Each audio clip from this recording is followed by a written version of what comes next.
Here in Florida, a guy that can sit there, force his leg to fish that worm, dead. He's a fisher. That's the main worm of that. I'm not saying every day wouldn't be that way, but you'll do real good. Hey, listen, when I look back at my record, and you know, as I get older now, right now it's starting to get really more meaningful and makes me really wonder how the hell did I do that? 338, I think is what I'm holding at, over 10 pounds. But a lot of them was when the propeller was laying there perfectly still. Sometimes I made the damn rod down. Oh, but there goes your rod. I've lost 2 rods. Got one back. Because I carried that, whatever you call it, that hook, you know, 3 rods. And that's how hard they hit sometimes, you know. Or the ones that when I did lose a rod, I never did find that damn thing. I guess it was too much bulk down there. It's because I didn't have, it was the drag was too tight. So when he hit it, it was all paid, you know. But after all these years, I guess I can't complain. I've only had 2 goals at once.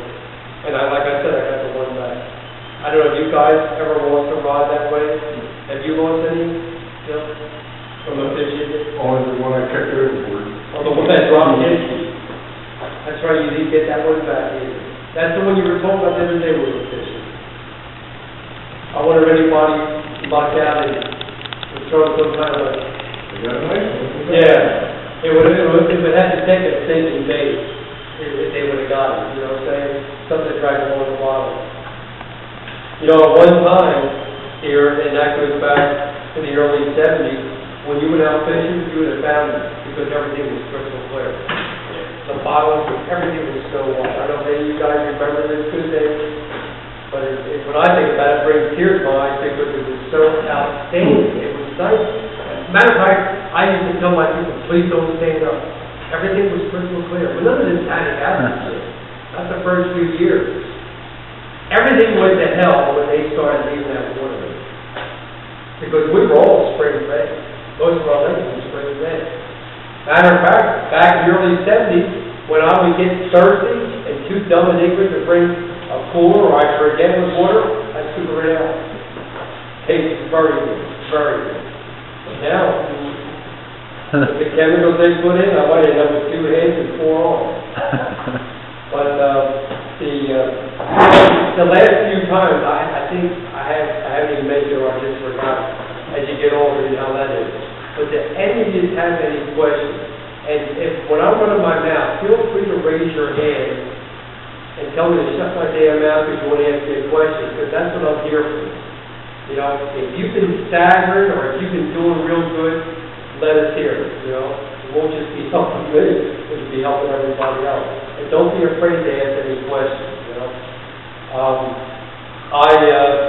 I rate fishing right now pretty darn good myself. I was very impressed when Johnny got that nice one down at Fall City. It never gets too old to be easy. When were you guys there? Last week? All last week. Yeah, my friend and I, Johnny, when did you get that fish? On Tuesday? Monday or Tuesday. 2 weeks ago. Well, that was the morning fish. You put that in the morning, right? Afternoon? Yeah. We went right after something. Oh, we went late. Okay, yeah. And one of those little bays. That's the key right there in Fall City. Now, fish all your little bays. As long as the water doesn't get too much lower, you know. And I'd say the dead bait is definitely, especially fishing with a worm. The repellent's not bad. I'm still doing pretty good by using a repellent with a non-slipping loop. So when I bump it, it jumps around a little bit better. That's doing pretty good that way, you know. But was that a rabbit trap? The discouraging thing for me right now is that the repellent this year, especially this year, right now, I'm catching a lot of little fish, as you know. There's a lot. Maybe I shouldn't complain because just something's better than that, right? But, you know, of course, that's the trouble when you have records and you cheap what's line and go back. It's like, I use it for comparison because he sounded just like me. Oh my gosh, oh my. You're having a bad day. But these ones just, you yearly fish. He was farming the fish that you could haul up and brag about. His albums, his 7 or 8 albums that I saw, day after day after day after day, the Polaroid was the thing, and Bud and his client there, day after day, and they're both holding up 8, 10s, 12 pounders, both of them. They go back and they put them back. It's like it's day after day, year after year, and like that. Did you ever have a bad day? And never, you know, I was excited about it, but when I think about it right now, I just took everything for granted. Now I'm getting cracking my right arm. But you know, people ask me, what's the change? Population of man, you know, more voters and stuff like that. But why did we get away from stock? That was the key as far as I'm concerned. The stocking, I never had a bad year until the stocking stopped. And then it gradually, it got worse and slower and slower. And we got those all that property up there in Hernandez. Of course, they probably sold that to make another $1. But that's where we had all of our property in there. Stockings and everything. I've always been a believer in stocking. You know, why the hell do they stock the trout all the time? Because they want a good population of fish. They want people to catch fish. They do that, what is it, every Thursday in the Smoky Mountains? John? Yeah, it's not just once a year. I think it's every Thursday. They put the trout in. I think the last time we were there, which one of them doing that? And nice trout. They were just little tiny ones, you know? It's amazing how some states are really on the ball. And here we are, we're supposed to be the fishing capital of the world, you know? Definitely with the bass fishing and everything.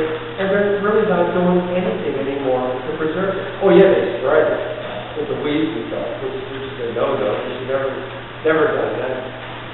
You know, and the reason why I say that is because I had a few years to experience all that when I first got here. The weeds would grow, and so help me God, and when those spray going on, a year or so down the road, there was no more weeds. Died on the road. If anybody would like to call and ask them about it, I have the telephone number for the Florida Bass Conservation Center.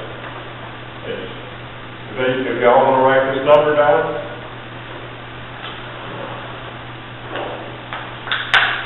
352-732-1225. That's the regional office.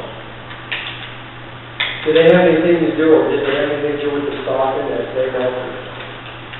That's the office. Yeah. That's where it's at, and the address is, if you all want to copy this down, it's 3583 County Road, 788, Webster, Florida, 33597.